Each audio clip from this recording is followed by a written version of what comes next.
Welcome to Brews Business. My name is Jacob Dubois, and today we are chatting with Phil Schuman, a serial sales executive. Phil is currently the Vice President of Sales at Under the Weather, a growing pet food brand. Phil, welcome to Brews Business. Thank you, Jacob. It's great to see you and good to be with you. Awesome. Before we start with the questions, we always test the brew. So go ahead, let us know what you're drinking, Phil. So I love, it's a new coffee, Viva Cafe, part of Vermont Coffee Company. They had those brown bags that we're familiar with. Now they've really switched it up with these Viva line of different roasts. So this one's light blue, they've got a yellow one, they've got an orange one, a green one, and I just kind of got caught up with the cool packaging. So I tried that, and for me, it either hits a spot or it doesn't. So I'm gonna try it out. I use my trusty AeroPress, which I love. Actually, this is already ground coffee, but I put it in my AeroPress. I usually put the ground up the beans and then put it in the AeroPress. It's really super inexpensive if you haven't tried the AeroPress, and it just tastes, makes the coffee taste great. And it's a lot cleaner and easier to clean up than a French press. So I'll give this one a shot. And it is a lighter tropical roast with hints of honey. So it sounds really cool too. I'll have to try the AeroPress. I highly recommend. This one's fantastic. This is great. This tastes immediately good. So that one hits the spot. Yeah, an AeroPress, it's like $30 maybe for the whole kit. And it's the same idea as a French press, but it's just a lot easier to use. And I think it tastes even better. So I definitely highly recommend it. Awesome. What have you got, Jacob? I have the Ethiopia Reiki, I think. It's from our fan favorites, the Brio. And I've really, obviously I drink a lot of Brio, and this one's a new one for me, and I continue to be impressed. It's, it's exactly what you expect from Brio. It's the spot, it's bitter, yet smooth. And I just continue to be addicted to Brio, I think, at this point. Brio is my go-to as well. And you mentioned, I've heard you mention Scout, where you pick it up before, and I know they have it there, which I go to regularly. And I agree. Brio is fantastic. It's too good. It's too good. All right, let's jump into this. All right. So we know you're, the Vice President of Sales, but that doesn't happen overnight. Can you walk us through how you got up to this role? Yes. So I grew up around London, England. I'm fortunate to have dual citizenship. So I graduated, went to university in London. And then when I graduated, I thought, why not just come out to the US, because I'm easily able to, and maybe work for a year, which has now turned into 25 years. I knew I was interested in sales, but I just thought, just work for a little bit and then go back to England and then figure out my career there. But I just immediately loved living here, and either I'm still on vacation and we'll go back eventually, or I'm here for good, but it's worked out great. So moved over here, and sales wise got involved with DHL shipping, the yellow trucks that used to have a very extensive network in the US. Now they're just international. So I got involved with them working for DHL, and then they have a reseller program where you can own a franchise. So I worked for someone who had a franchise, reselling the service and competing against FedEx and UPS, and eventually bought my own franchise, where you didn't deal at all with the trucks and the planes. It was purely the sales piece of it. So hiring salespeople and then going out and prospecting against FedEx and UPS. And it was a phenomenal business. And then until 2008, they just couldn't compete with FedEx and UPS. And 2008, when everything went south, it just really imploded the entire business. And that's when DHL now just do international shipping from the US and to the US. There's no domestic at all.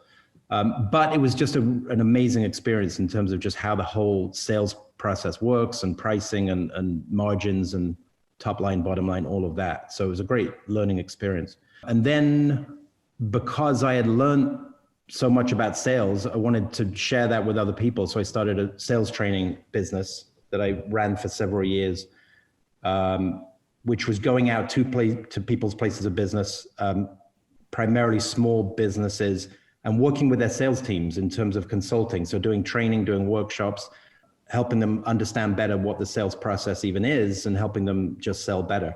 And then I also, as a side part of that, did consulting. So I worked with a variety of all different types of companies. And one that I started working with, someone who started the company, Kyla, Under the Weather, where I currently am now, started consulting with them and then became more and more a part of that, and then became a partner in the business. And that's what I'm doing currently. So that's now my entire time is spent with Under the Weather, which brings us to today. Wow. That's great. I love the synergy of, working with a client, and we can talk more about, how you went from consulting to now being, a full-on partner. And that's something that, takes a lot of conviction, and we can talk about that, about, maybe you saw an opportunity and how it's going, et cetera. But I'm interested to hear a little bit more about, what sparked the idea to start your own sales training and consulting business? I think I feel like I kind of have an obsession with just the sales process, and just having read so much about it and experiencing so much about it, to be able to share that with other people, have a business of my own, but also be able to empower other people to understand what sales is all about. And I've always been a firm believer that you can have every part of the business up and running and working really smoothly, but if you don't have the sales piece nailed down, it truly is the engine room of any business. And as Mark Cuban often says, sales cures all. So you really have to have a good understanding of what sales even is. The other part that attracted me to it is seeing how other people, not that they're necessarily bad at selling, but that they're just okay. And there are tools. You don't necessarily have to be born a great salesperson. You can learn what those tools are and pretty easily become much more effective in terms of how you're selling.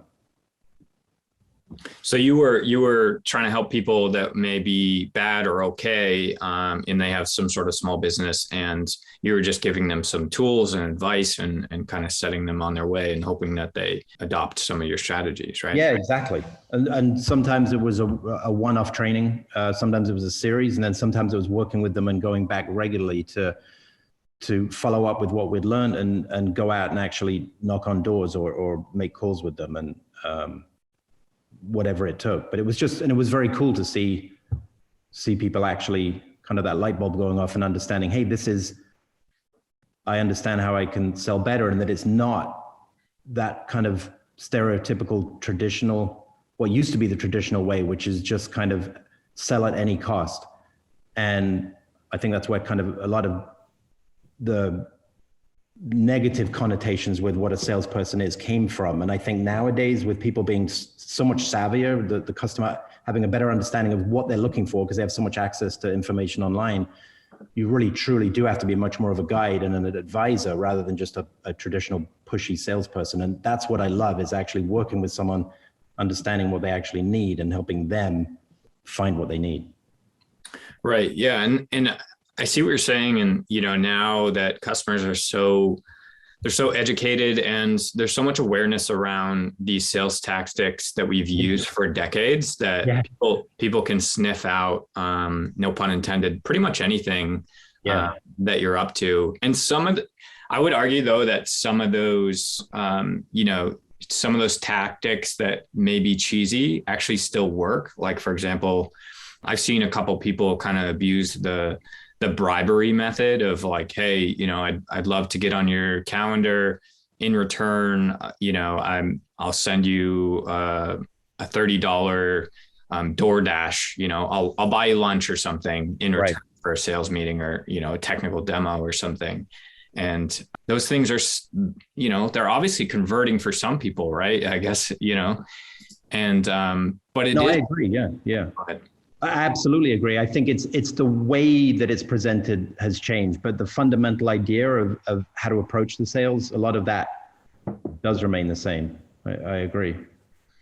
And what's your take on how do we present ourselves as authentic and still get conversions amongst, like just a flooded market? Like how do you set yourself apart, reaching out to someone when they get, 10, 20 sales emails a day, or, what's the key nowadays to try to get on somebody's schedule?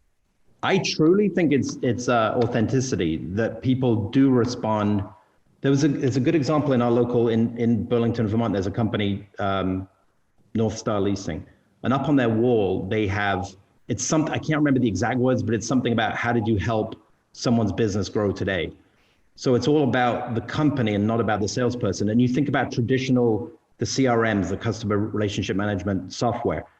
It's all about how much revenue have we, what's our revenue this month? How many sales have I closed this month? It's all about us, and it's not about the customer. And I truly think the customer responds so much better when they know that you're aware of them and their needs, and it's all about them and not you. So the way I simply describe it is, we typically are inward out. So we're thinking about ourselves and we just kind of pitch people.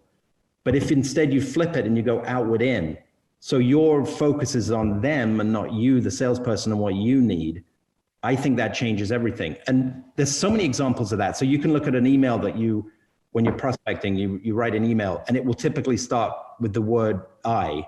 So you're immediately talking about you. And the truth is, the prospect doesn't really care about you, but you're saying, I just wanted to follow up with you, or I just wanted to check in with you, which they're kind of meaningless phrases anyway.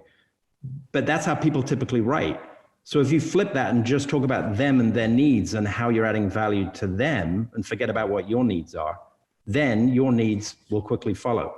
So it sounds very simplistic, but I truly believe that works. And you're being authentic, you're caring about them, rather than just thinking about, I have to close this sale for my needs today. Wow. I love that so much. And I wouldn't have been able to put that into words. So I appreciate you I don't think I could again. I think it's the coffee.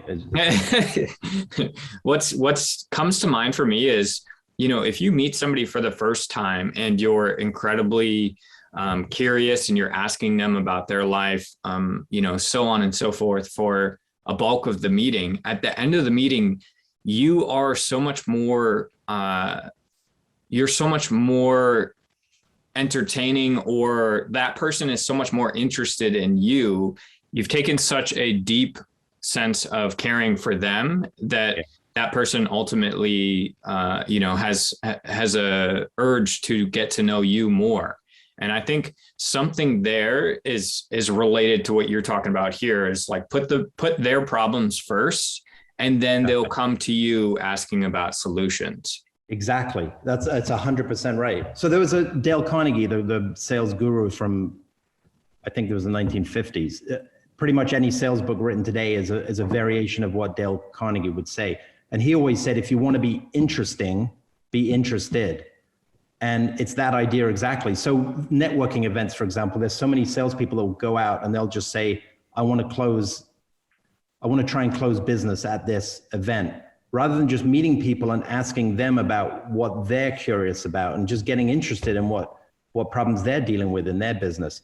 And then psychologically, there is that kind of law of reciprocity, that if you're helping someone, especially, and I know this is so true in marketing as well, when you are willing to share something for free, there is a sense of reciprocity that that person then wants to help you and do something for you. So I think you're 100% right. When you're interested in someone and you're asking them about them, they then are more interested in you. And the example Dale Carnegie gave was, he had dinner with someone one night and he basically didn't say anything. All he did was ask this person about them and their life.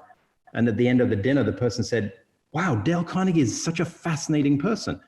And he hadn't actually said one thing about himself. The person just went off on themselves, and people love to talk about themselves. So they say that if a salesperson gets together with a prospect and you have a cup of coffee together, you should always, I want to make sure I get this the right way around.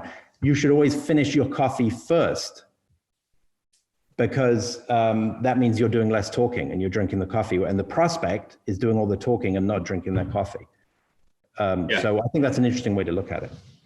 Yeah. And I firsthand have experienced this. I've been to, coffee meetups, and selfishly, I'm just trying to get to know some people that have done things that I want to do, or, they're fascinating, they're interesting, they've found success in some ways. And so I'm just asking as many questions as I can. And then it comes time where they need to leave and they don't know anything about me yet. They still think I'm interesting, or, they want to refer me, or, it is, they're trying to help me, although they have no idea who I am really. Right. Absolutely. Because you've shown interest in them, and it just makes sense. And you see the conversations at networking events where somebody will come up and they'll say, what do you do? Like when you ask me about what I do, I'm aware it's not in my nature just to talk about myself, because I'm much more curious about other people. So this is almost the opposite of in a prospecting situation. But you see people when they're talking about themselves all the time, the other person, you can just kind of see their eyes glazing over, because they're truly thinking about themselves. And it's just so interesting, the psychology of it, just even the psychology, watching people. I think it was Brian Tracy, who's another great salesperson. The Psychology of Selling is an amazing book. And he talks about what was the quote? Something about, I've forgotten the quote now. I was going so well. No worries. I have a new question for you anyways. So I think you might have briefly touched this, but how'd you exactly end up in sales? And at that point, did you know you were good at it, or did you just like stumble into it? I think so my degree was in English and American Studies, which is perfect to not know what you want to do. So I was just always interested in people and curious about them, finding out more about them. And sales just seemed like a natural fit. So I would say more kind of stumbling into it and just testing the waters, and then really enjoying it and being good at it. So I felt like this really is a good fit. But sales is interesting because there's so many other, I mean, you can do a marketing degree. There's so many different things that specifically lead you to a specific career.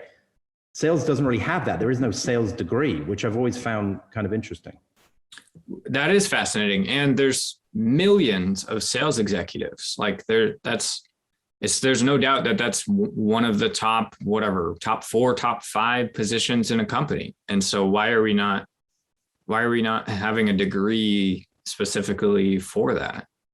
Absolutely. I know it is strange. It's a critical, the amount of money that's wasted when the salespeople aren't effective, and the turnover, if it doesn't work out, training somebody new to be able to get someone who actually understands it. And if they've come from somewhere where they've had a good educational training and understanding how to sell better, it helps everybody, helps the company, but also helps the customers that they're serving.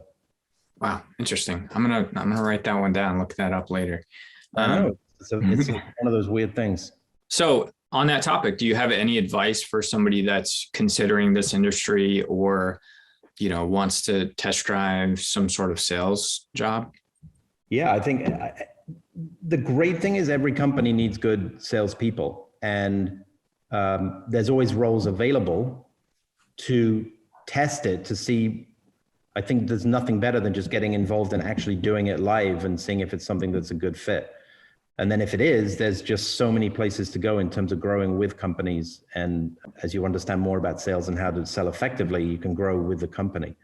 And it's just a very rewarding, there's a very tangible feeling of satisfaction that the accounts that come on are, obviously everyone is a critical part of making it happen, but the sales that make that happen is such a integral part of adding accounts and adding revenue to a business. All right. Can you tell us about the product that you have, or products that you have over there at Under the Weather? Yeah. So it's the way the business started, Kyla, who's a very good friend of mine, she started this business. I think it's always great when a business is simple. It's something you can easily explain to someone what it is, the purpose it serves, the value it brings.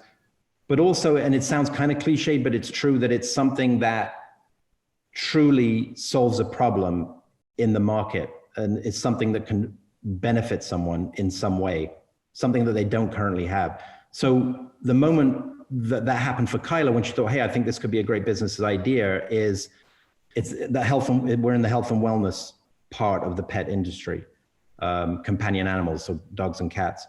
And Kyla was at the grocery store. Her vet had said, your dog needs a bland diet. So anyone who has a dog is aware that when they have an upset stomach, any digestive issue, they need a bland diet for a few days. But that means you've got to go to the grocery store, you've got to find chicken, you've got to find rice, which is the typical chicken and rice is what people typically will use for a bland diet as a replacement for a few days.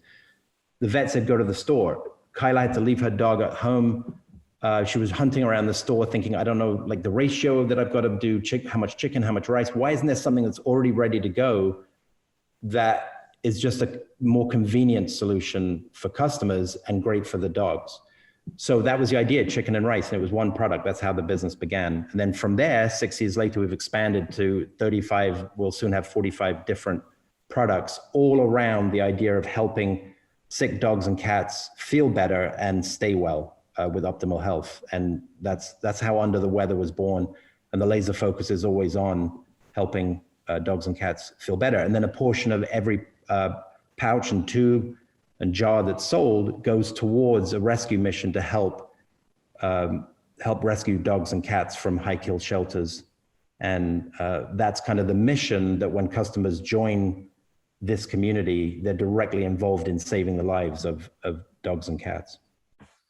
Wow, that is a fantastic business. And I think, what good intuition to recognize, hey, this is a problem that I have. Let me build a business around it. I'm sure there's other people, and clearly there are, because you all are growing, pretty quickly. And so yeah.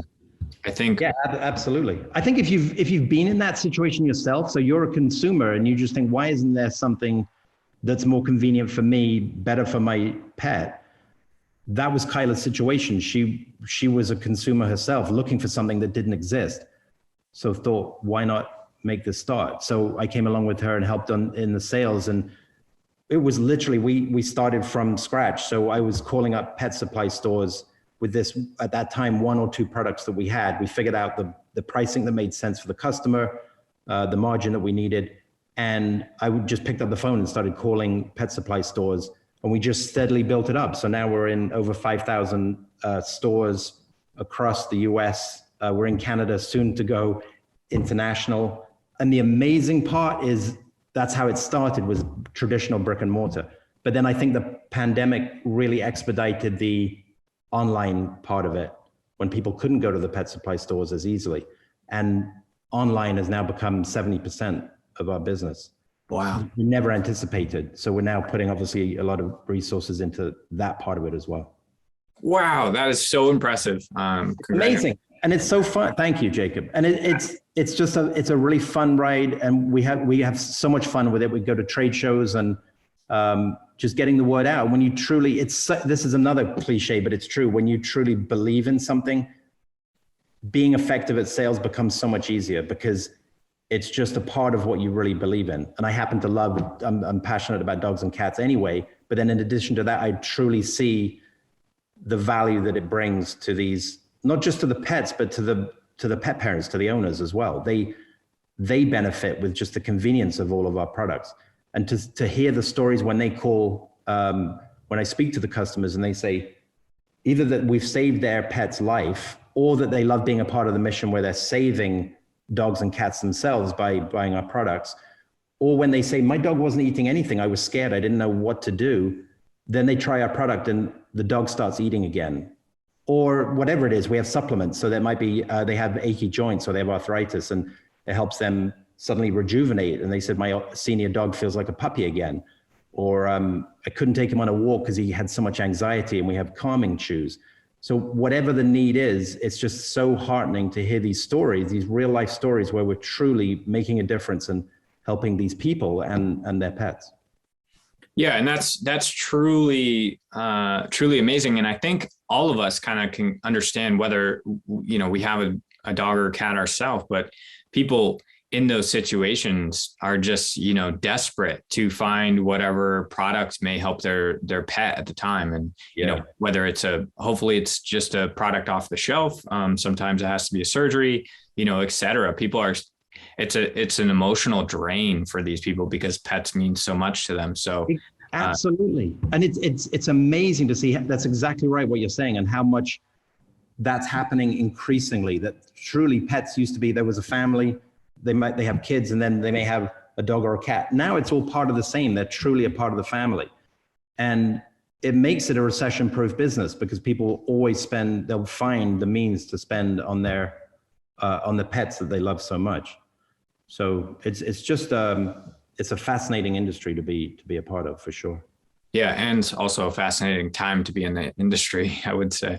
Yeah, absolutely. Especially that switch to the focus on the e-commerce side is really interesting to see that growing. I love it. Did you have any experience in this pet food industry before you started working? I did not, no. Other than loving dogs and cats, I had none at all.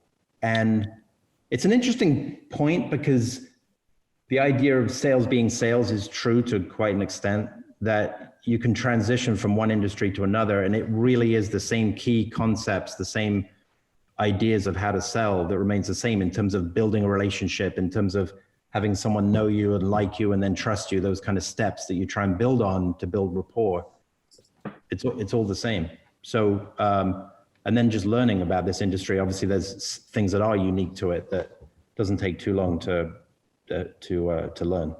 Yeah, I asked that question because I think, anyone that's considering sales and, maybe a little nervous to pursue a specific job in an industry that they know nothing about, I think we could, mutually agree that it doesn't really matter as long as you understand the psychology of the sales industry and are willing to learn about that business and, use whatever competitive tools you need to use in order to get the attention of those customers. You should be more than confident to reach out to that person and apply for the job. Would you agree? Absolutely. Yeah. Because it is important to know your product. I think where a lot of salespeople fall down is they just learn their product. They might learn a little bit about the competition, but then they'll go in, and when they're prospecting and they're having meetings, it'll be the exact same pitch no matter who they're talking to. And I think the difference between that, who's an average salesperson, and a great salesperson, is understanding that everyone's different. Even if they're in the same industry, they're going to have different problems. They're going to have different needs. So you have to first, before you even go into your pitch, is really find out about what they're dealing with. What issues do they have? And then tailor and customize your pitch towards their needs. And I think that makes all the difference in the world. So to boil it down to like something really simplistic, if you're selling a pen, is to find out what's important to you in a pen, if you're trying to sell them a pen. And then you just listen, and they'll tell you how you should customize your pitch. If they say, I'm always losing pens, so what's important to me, it sounds crazy, but what's important to me is the clip on the pen, because obviously this is just like making a very simplistic example. But if that's what's all important to them, then when you go into your pitch, you've got to make sure you're talking about the clip. But if they say, I like, it's all about how smooth the pen is, then you don't even really bring up the clip. You focus the whole presentation around the fact that it's a really smooth pen. And then it resonates with them, and it's going to make your sales approach that much more effective. Yeah. And you have to listen in order to understand the language or the pain points, and then, kind of, for lack of a better term, regurgitate it back to them to make sure that they feel like you're speaking their language. Most people don't listen with the intent to understand. They listen with the intent to speak. And that's how most conversations go. When you're listening, you may not be talking, but in your mind, you're queuing up the next great thing that you want to say. But you're just passively listening. You're not actively listening. And I think that makes a difference when you ask someone you're curious about them and you ask about. The second step is to actually listen to what they're saying, so you then know how to customize your presentation about how you can help them. Yeah, I love that. I've heard that phrase a number of different ways. Yeah, there's a variety of different ways for sure. And then there's so many little things, like we have 2 ears and 1 mouth, so we should be listening twice as much as we're speaking, that kind of thing. And they've been used very often, but it's amazing that it doesn't really change. As the sales approach might change, but those, like you said, the basic concepts often stay the same. You also said, I'm just trying to remember, you just said something about when someone's trying to find something relatable, it's listening to them and then almost repeating back what they say. So in their mind, they're thinking, this person kind of gets me. And when you think about, I know in relationships, opposites can attract, but fundamentally, when you think about people that you admire or like, they're typically people who are similar to you. So in sales, there's this thing called style flexing or mirroring, where you kind of, whether it's in body language or in words that you use, or even in tone, if someone has a very laid back approach, if you come in and you're just much more laid back with them, or if there's someone who's really like, bop, bop, bop, bop, bop, and you follow that, it's much more likely that they're going to feel a sense of rapport with you. So those kind of psychological concepts, it's very, it's important that you're not doing it to manipulate, but the way I always say it is you're being a chameleon where you'll find the best part of you to fit them, but you're doing it in an authentic way. So you're being an authentic chameleon.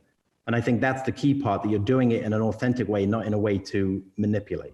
Yeah. And I think short term, you win if you're manipulating, but long term you lose, right? The product's not a good fit, et cetera, et cetera. Like 100%. And we're all looking for customers for life. We're not looking for a transactional relationship. We're looking for a lifetime relationship. That's how you truly build a business. So you need to find partners for life rather than just one-off customers, because then you're starting again, where you have one customer, then you got to find another new one. So new customers obviously are critical, but you're trying to build up. So you have new customers, but you have ongoing customers that are with you for the whole journey. Yes, I'm a big fan of that. Do you have a big win that you can share with us? Maybe a recent big win over there? Yeah, so PetSmart is one we've been working on for a while. And February 15th, we'll be going into their stores in those shippers. So when you walk down the aisle, you see the cardboard shippers. Our products will be in there, which in the pet industry, there's so many, all our small stores are so important to us, but there's also what's considered the top 25, which is the largest pet supply stores. And PetSmart's right at the top of that in terms of number and in terms of just how to build brand awareness. If you're in there, then the amount of eyeballs that are seeing you. So for so many different reasons, that's a huge win for us. And we're incredibly excited about it. That's amazing. That's so good. Congratulations. Thank you, Jacob. Was there any specific strategy that you used or something interesting about how do you land a client like that? I think there's so many parts that go into it. Something that does come to mind right away is the amount of times when salespeople will call and the person will often say, because it may not be the right time for them, this isn't a good time for me. Can you call me back in a month from now, or email me? So a salesperson will follow up and they'll say, hey, I'm following up, or I'm just checking in. And that's it. And I always feel like when you say I'm checking in or I'm following up without adding any new value to the prospect, that doesn't mean a whole lot. They may say, hey, thanks so much for checking in. Check back with me in a month. And then that cycle just goes on and on and on. And you don't get anywhere. And then you wonder, well, how do I get through to this account? So I think it's about every time you touch them with something new. So in sales, they say typically it takes 7 touches to convert a prospect to a customer. So every time there's a new touch, whether it's an email, whether it's seeing them in person, whether it's a Zoom call, always find something not only that's new to them, but something that could add value to them. And that plays into as well, again, that idea of reciprocity, that if you're giving them some information that might help their business, whether it's a compliment about their business or whether it's something that can actually help their business, again, it's thinking about them and their needs rather than you and your needs. Yeah, and I think this can be used pretty much in every scenario that you're either pitching or reaching out to someone. So for example, like finding a mentor, it's not very easy to find a mentor without at least providing some sort of return for them or reward. So I think, considering what you have to offer for a mentor, or for example, if you're looking to get a discount from a local store because you're making a big purchase, maybe you're buying for your wedding or something like that, considering what they can get in return. For example, promote this to everyone in my wedding party, or we'll all write, Google reviews or, what have you. You you got to always be thinking about how you can help them rather than just asking, without any sort of reward for them or. Yeah, absolutely. They did a survey when at a restaurant before the bill arrives,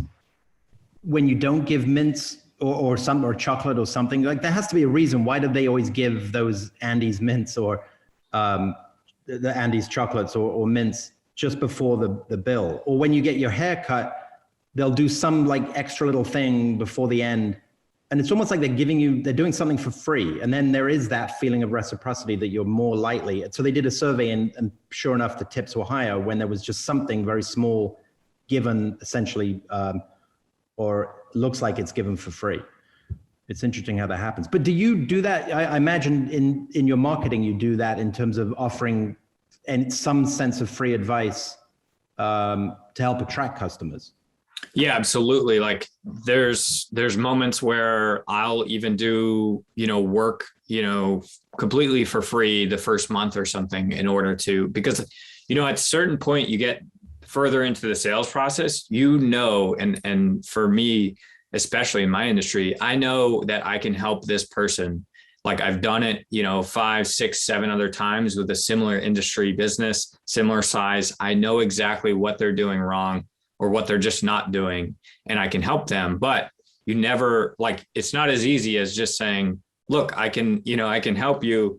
People have a number of reasons why they want to object. And so one of the tactics that I've used in the past is, let me just do this for you. I'll add all this value, and, I want nothing in return, except for maybe, more of your time than the next month, or can we sit down and try to hash this out and make it happen? And so I think it's a wonderful strategy, although you got to be a little careful because I think you need to make sure that the partnership can actually work out. And also you fall into this trap sometimes where people were never willing, maybe never willing to work with you.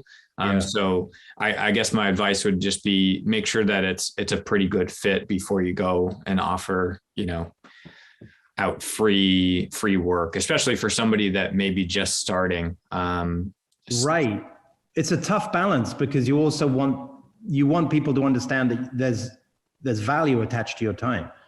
So it's that balance of offering something for free, but not taking it to a point where they then either don't think your time is as valuable as it is, or they then start to expect it.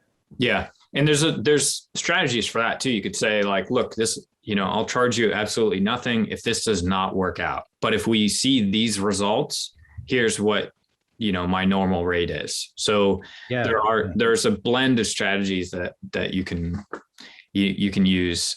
And those are, I like that. It's also when a salesperson, I know for myself as a consumer, when a salesperson says, can I have 10 minutes of your time because I know I can help you? And I think, how do you know you can help me? Because you don't know anything about what my needs are. But when people come in with the approach, they want to find out more about you to see if they can help you. I always find that's just it comes across far more authentic and genuine. Yeah, I feel the same way. Okay, last question here. What was the best part of your day? Oh, wow. Actually, that's an easy one. Taking my dog for a walk at lunchtime. That was just, and always is, just an amazing part of the day. It's a wonderful benefit of having a dog. You just get out more. It's amazing. You're on your own, but you have company. What other situation is there where, if you're with another human being, you have no choice but to engage with them. But with your dog, you have this most incredible companion, but you're also on your own, but you're still sharing an experience with another being if it's a beautiful walk. So it's a very unique and beautiful situation. That's so good. All right. Where can the people find you? Is it on social? Do you got an email, a phone number? How can we connect with you? All through Under the Weather. So we're everywhere on social. And then email. Yeah, so on social, it's Under the Weather or Under the Weather Pet. And then email is Phil, PHIL, at undertheweatherpet, all one word spelled out, .com. Wonderful. Thanks, Phil. This was an absolute blast. It was great. I enjoyed it so much. Thank you. I appreciate it, Jacob. Have a wonderful day. Bye.